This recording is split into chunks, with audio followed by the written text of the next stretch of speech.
Agora é hora de Mulheres às Avessas, Jasso, né? A coluna de toda semana. E o assunto de hoje tem a ver com a autoestima das mulheres e com a saúde. Vamos falar de endometriose, uma doença que afeta o sistema reprodutivo. Quem tem esse problema geralmente não consegue engravidar. A Lígia, claro, tudo bom, Lígia? Já está aqui com a gente, né? Para nos ajudar a entender o que acontece com a cabeça da mulher e também do homem, não é, Lígia? Numa situação dessas. Mas antes vamos ver uma reportagem que explica como funciona essa doença. Foram 13 anos tomando pílulas anticoncepcionais, até que Daniele decidiu que queria ser mãe. A tentativa de engravidar veio acompanhada de muita dor e a descoberta de que ela tinha endometriose. Em dezembro do ano passado, resolvi que queria engravidar. Quando eu parei de tomar pílula e comecei a passar muito mal. Em janeiro eu passava mal, tinha bastante dor. Fiquei internada 4 vezes para tomar soro intravenoso. E daí no fim, graças a Deus que eu conheci esse médico que é especialista em endometriose. O Dr. William daí me pediu para fazer todos os exames e no exame de ultrassom acabou descobrindo que era realmente endometriose. A endometriose é a presença de endométrio, que é o tecido que reveste internamente o útero, fora da cavidade uterina, causando bastante dor nas mulheres. Tem algumas lesões que elas crescem progressivamente e se você não bloqueia, seja medicamentosamente ou cirurgicamente, ela pode acabar aumentando como se fosse um câncer. Na verdade é uma doença benigna, mas pode ter um comportamento que a gente chama de maligno, porque ela cresce com o passar do tempo se não for tratada. O tempo de atraso, a demora diagnóstica que a gente chama, seria desde os primeiros sintomas até o diagnóstico da doença, varia em torno de 7 a 8 anos. Além da dor, um outro sintoma importante da doença é a dificuldade para engravidar. O tratamento pode ser feito à base de remédios ou, em casos mais avançados da endometriose, é necessário uma cirurgia. Foi o caso de Daniele, que operou em abril deste ano. E desde então, as dores sumiram e ela já pensa novamente em ser mãe. As pessoas te olham com um certo preconceito porque uma mulher faltar ao trabalho ou não ir a um compromisso social por cólica, geralmente as pessoas acham que é frescura. E hoje eu me sinto uma nova mulher, porque eu não tenho mais nada disso, consegui voltar à atividade física e já estou pensando sim na gravidez agora. Bom, a gente conversa agora então com a psicóloga Lígia Guerra. Lígia, a gente vê aí os problemas físicos que causa a endometriose, né? E os emocionais, os psicológicos? São violentos. Primeiro porque a endometriose, ela começa mais ou menos como se fosse um vazamento numa parede. Começa aos pouquinhos e quando você vê, aquilo já tomou conta muitas vezes da vida da mulher. Então o que acontece?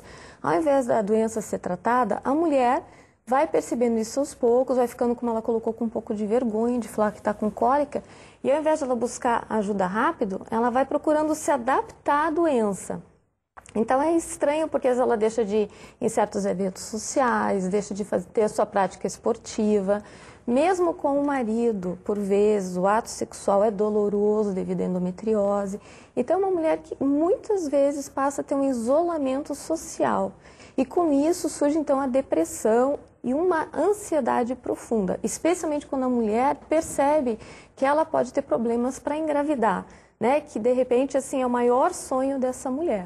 Pois é, a gente viu o exemplo da Daniele, né, jovem, uma mulher ativa, né, como muitas mulheres de hoje, trabalha ali, ela é professora de natação, e ela falou do preconceito. Isso chamou bastante atenção por ter cólica e às vezes não conseguir trabalhar. Empresas, família, estão entendendo isso, Lígia, a seu ver?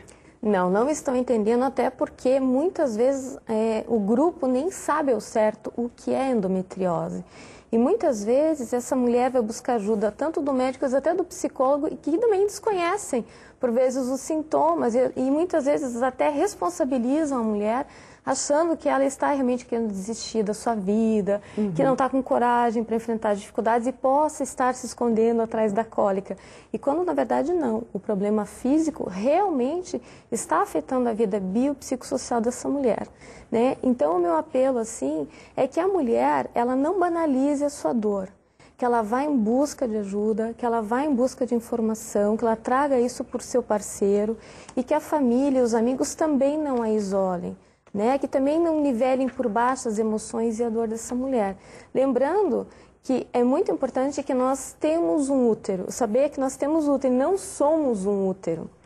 né, que existe um processo, a mulher pode escolher não ter filhos, mas à medida que esse seja um sonho dela, que ela batalhe por isso e que ela corra atrás de tudo que ela possa realmente para se tornar uma pessoa saudável, né? Lígia, Thaís, pessoal de casa, agora vamos dar uma olhada na história da Regina, que é a administradora. Ela passou por 2 cirurgias e está grávida do 2º filho.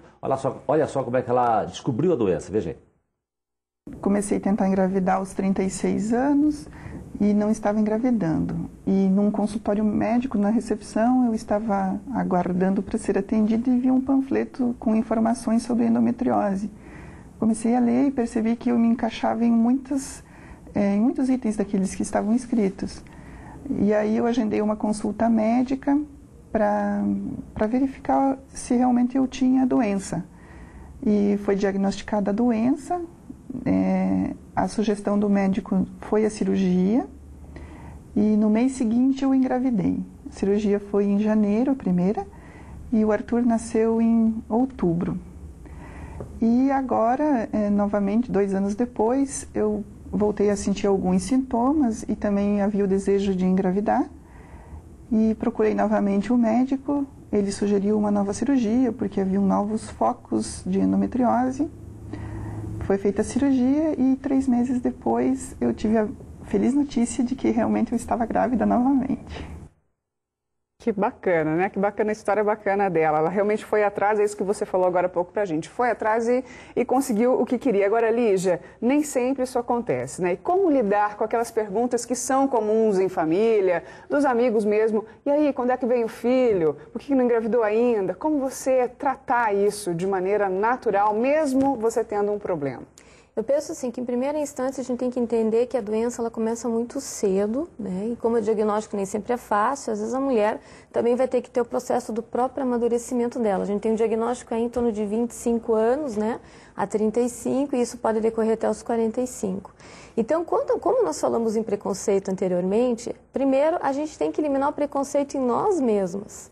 Começar a compreender que esse é um problema que pertence não apenas a mim, mas a uma gama muito grande de mulheres. E quanto mais eu falar sobre isso, além de aliviar a situação para mim, porque eu estarei partilhando com outras pessoas isso, eu também posso estar sendo um agente multiplicador de informação. De repente ser claro mesmo, olha, eu estou com um problema, não estou conseguindo engravidar. Exatamente, é um sonho, é o meu desejo, eu quero, né? Agora, digamos que realmente ela tem esse bloqueio físico. Nós também temos que pensar em outras opções, afinal de contas nós temos a adoção, né? Um filho, em primeira instância, ele é gerado no coração da mulher, né? No segundo momento, ele é gerado no útero. Então, a gente tem que pensar em outras possibilidades, até para a mulher não bloquear a possibilidade de ela entregar esse afeto tão precioso da maternidade. Uhum. E como é que isso funciona? Tem alguma situação que se assemelha, por exemplo, ao homem ou para o homem? Olha, Jason, eu vejo que os homens sofrem muito, porque os parceiros entendem que a mulher está com uma dor física e psicológica. Muitas vezes a mulher se retrai, fica difícil para ter o diálogo. O homem também que tem o sonho de ser pai. Então, de que maneira que o parceiro pode ajudar essa mulher? Né? Acompanhando elas nas consultas médicas, buscando por vezes uma ajuda terapêutica para sua esposa, porque às vezes a mulher está tão fragilizada que ela não consegue fazer esse movimento sozinha, né?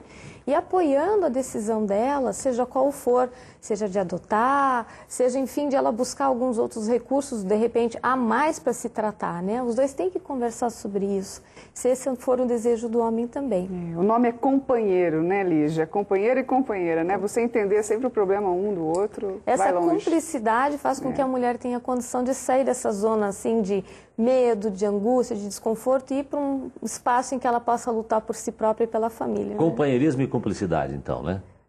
É o mínimo que a gente espera no relacionamento, né? Tá e daí, bom. realmente, o resto é o resultado, né? Tá bom. Obrigada, Lígia. Um bom dia para você. Obrigada para vocês também.